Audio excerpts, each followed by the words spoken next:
Número 6. Screaming Tunnel, o túnel de los gritos. Cerca de las célebres cataratas del Niágara, se encuentra un pequeño túnel al que la población local llama Screaming Tunnel, o túnel de los gritos. ¿La razón?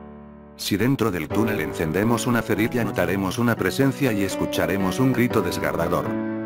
Este peculiar lugar se encuentra en Warner Road, y es el paso peatonal bajo la línea de tren que enlaza Toronto y Nueva York muy cerca de las famosas cataratas del Niágara, y según la leyenda local, si uno enciende una cerilla en medio del túnel, se escucha de pronto un grito aterrador y estridente y casi inmediatamente, de la nada, una brisa, como si alguien soplara para intentar apagar el fuego, aparece de repente. El origen de tan peculiar leyenda afirmada por los nativos tiene su origen más de un siglo atrás, cuando una granja colindante al túnel se incendió, y una niña envuelta en llamas corrió tratando de apagar el fuego, pero cayó muerta justo en medio del túnel. Esta es la leyenda original, pero existen dos variantes. La primera, que la niña fue quemada por su propio padre cuando se enteró que su mujer pretendía quitarle la custodia legal de esta. Y la segunda, es que esa niña fue violada en el interior del túnel y luego quemaron su cuerpo para evitar dejar rastro. Sea como fuere el origen de estas leyendas, el hecho es que con el paso de las generaciones se ha ido desvirtuando, aunque lo que parece cierto es que alguien murió quemado en el interior de tan tenebroso túnel. El túnel en sí es espeluznante, e incluso en un día claro y de buen tiempo, es frecuente encontrar niebla y frías corrientes de aire en su oscuro interior. El túnel se utilizó como escenario natural de la película de 1983, La Zona Muerta, basada en un relato de Stephen King, con Christopher Walken y sigue atrayendo a visitantes, muchos de ellos acaban dando testimonio de la veracidad de la leyenda. Este caso sigue siendo un misterio. Número 5.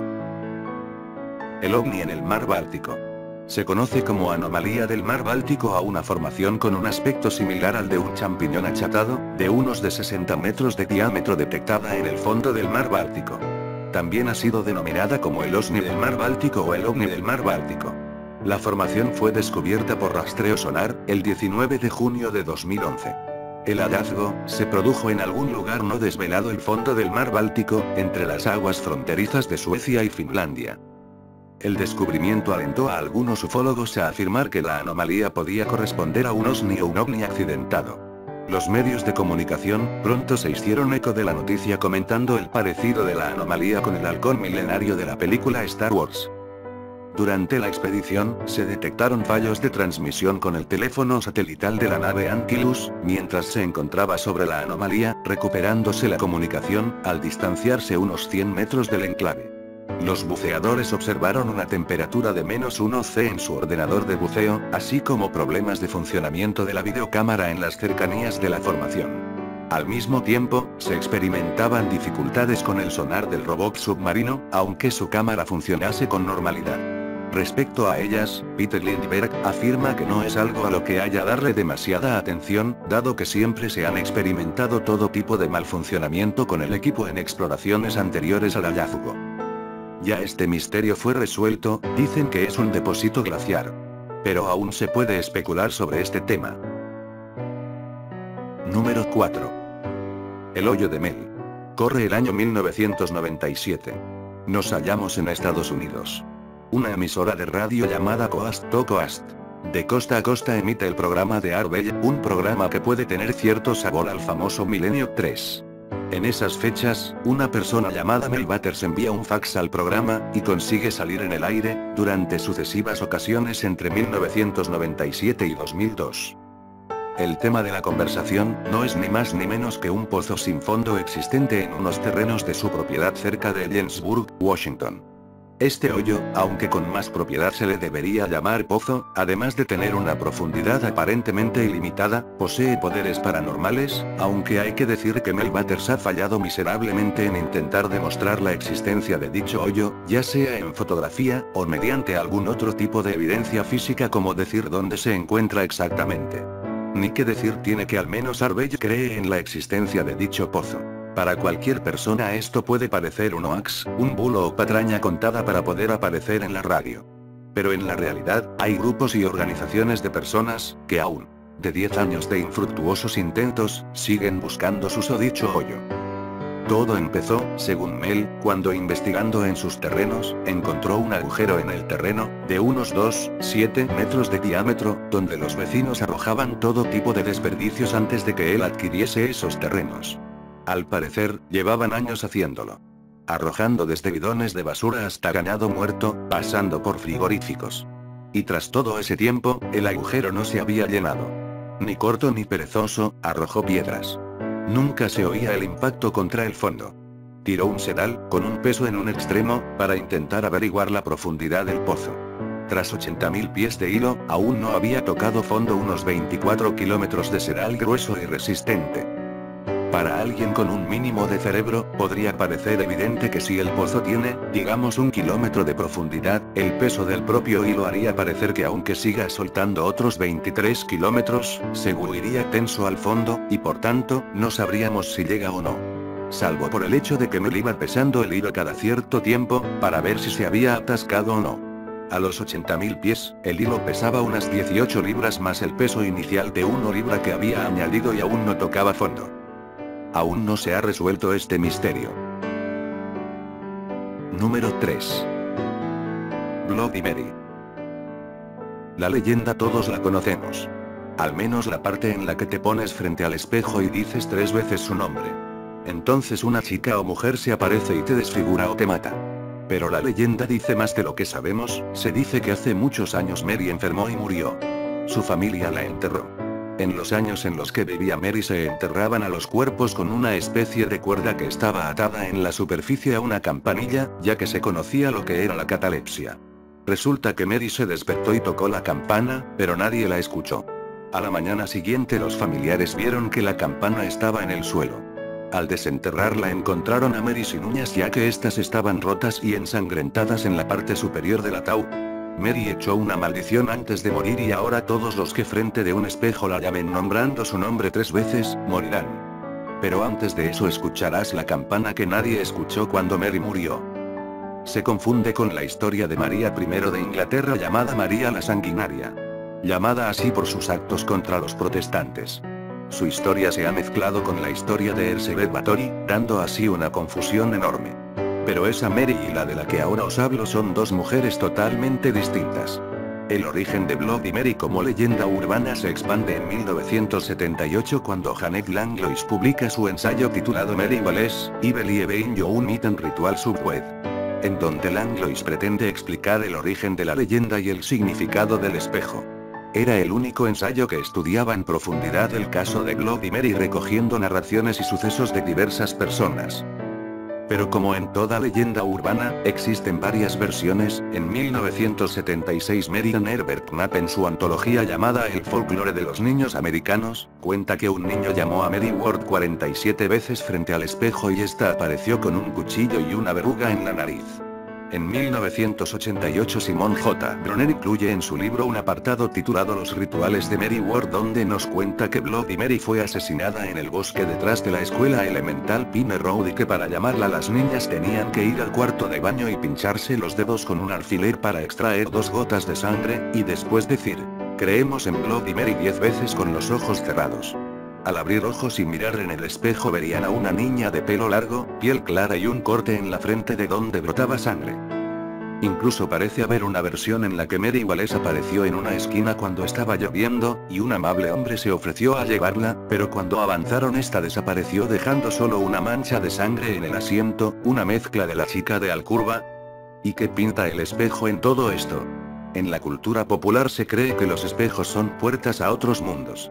Todo esto se cree debido a la creencia que los antiguos mesoamericanos tenían respecto a estos objetos. Creían que además de predecir el futuro podrían comunicarse con sus antepasados, dioses y el otro mundo. Si ahora consideramos que Mary es un espíritu, ¿qué mejor forma de comunicarse con ella que con un espejo? Como habéis podido comprobar, a nuestra tenebrosa amiga Mary se la llama de diversas formas. En el texto que os he expuesto anteriormente se le ha nombrado como Bloody Mary, Mary Ward, Mary Valles.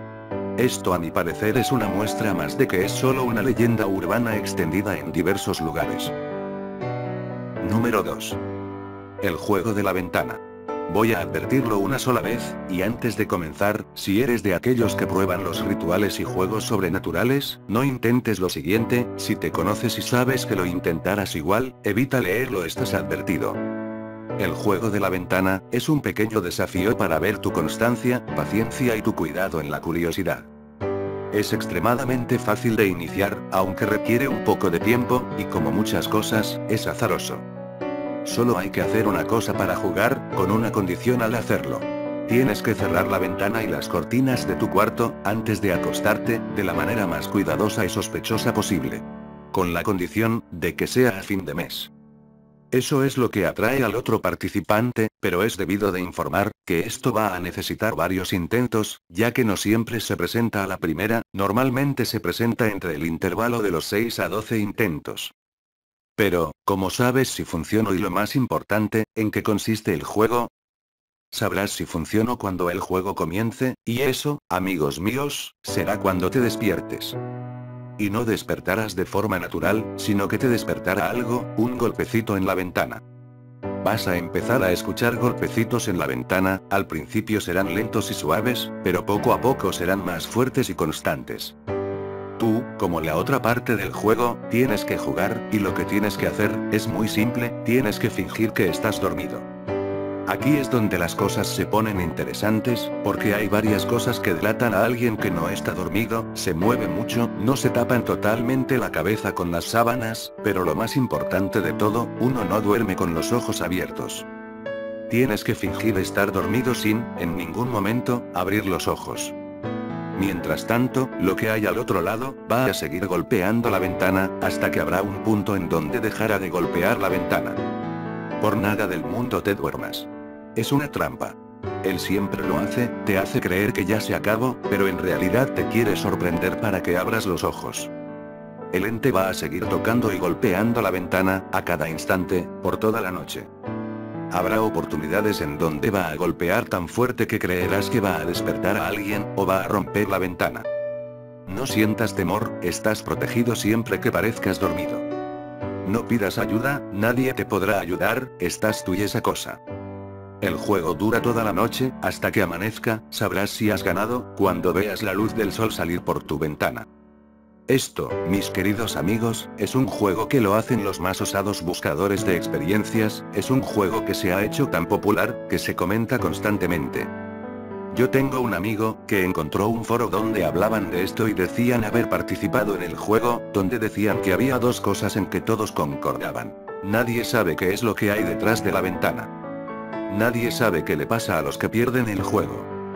Y este es un misterio que no se ha resuelto obviamente. Número 1. El viajero en el tiempo, de la película de Charlie Chaplin. No faltaron teorías que involucraban viajes en el tiempo, montajes tecnológicos, un simple dolor de muelas o infaltables extraterrestres, pero el misterio en torno a las imágenes de una mujer supuestamente hablando por celular en una película de 1928, finalmente ha sido resuelto.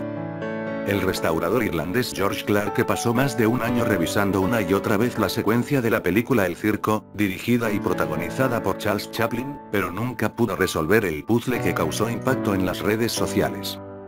Diversas hipótesis surgieron en torno a las misteriosas imágenes, sin encontrar respuesta alguna a esta increíble anacronía, hasta que finalmente se encontró una explicación de peso. Se trataría de un aparato para mejorar la audición, lanzado en 1924, 4 años antes que la película. De acuerdo a una columnista del Washington Post, la mujer está portando un dispositivo creado por la compañía Siemens en la primera mitad del siglo XX, apoyándose en imágenes que resaltan una clara similitud entre la campaña publicitaria del aparato y lo que se puede observar en la película. Pareciera un rebuscado precursor del placement cinematográfico exhibir marcas y productos en una película a cambio de financiamiento. Solo queda una interrogante sin respuesta: ¿por qué la mujer aparece moviendo sus labios como si estuviese hablando? Al ser una película muda, claramente la mujer pudo estar hablando con cualquier persona o tratando de llamar la atención, sin perturbar el producto final. También muchos se preguntan cómo un especialista como Clark que invirtió tanto tiempo en intentar resolver el misterio digno de la dimensión desconocida, que una vez difundido a través de internet se explicó en menos de un día. ¿Autopromoción? Su nombre, por cierto, ha circulado en varios medios de todo el mundo. Bueno, eso fue todo el vídeo. Por favor suscríbete, comenta y puntea este vídeo. También sígueme en Twitter, y pregunta lo que quieras en as.fm. Se despide Brian 2012 Vega, y les deseo buenas noches.